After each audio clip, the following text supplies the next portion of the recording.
रात का समय था। चारों ओर घुप अंधेरा छाया हुआ था। केवल एक ही कमरा प्रकाशित था। वहां 4 मोमबत्तियां जल रही थीं। चारों मोमबत्तियां एकांत देख आपस में बातें करने लगीं। पहली मोमबत्ती बोली, मैं शांति हूं। जब मैं इस दुनिया को देखती हूं तो बहुत दुखी होती हूं। चारों ओर आपा धापी, लूट खसोट और हिंसा का बोलबाला है। ऐसे में यहां रहना बहुत मुश्किल है। मैं अब यहां और नहीं रह सकती। इतना कहकर मोमबत्ती बुझ गई। दूसरी मोमबत्ती भी अपने मन की बात कहने लगी, मैं विश्वास हूं। मुझे लगता है कि झूठ, धोखा, फरेब, बेईमानी मेरा वजूद खत्म करते जा रहे हैं। ये जगह अब मेरे लायक नहीं रही। मैं भी जा रही हूं। इतना कहकर दूसरी मोमबत्ती भी बुझ गई। तीसरी मोमबत्ती भी दुखी थी। वह बोली, मैं प्रेम हूं। मैं हर किसी के लिए हर पल जल सकती हूं। लेकिन अब किसी के पास मेरे लिए वक्त नहीं बचा।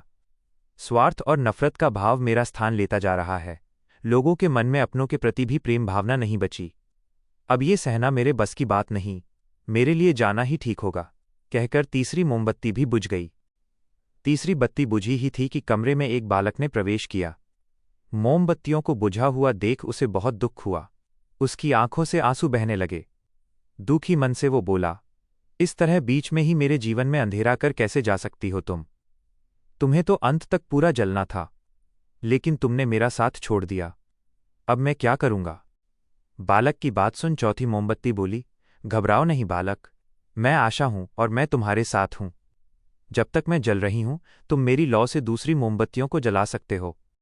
चौथी मोमबत्ती की बात सुनकर बालक का ढाढ़स बंध गया। उसने आशा के साथ शांति, विश्वास और प्रेम को पुनः प्रकाशित कर लिया। सीख, जीवन में समय एक सा नहीं रहता। कभी उजाला रहता है तो कभी अंधेरा। जब जीवन में अंधकार आए, मन अशांत हो जाए, विश्वास डगमगाने लगे और दुनिया पराई लगने लगे, तब आशा का दीपक जला लेना। जब तक आशा का दीपक जलता रहेगा, जीवन में कभी अंधेरा नहीं हो सकता। आशा के बल पर जीवन में सब कुछ पाया जा सकता है, इसलिए आशा का साथ कभी न छोड़े।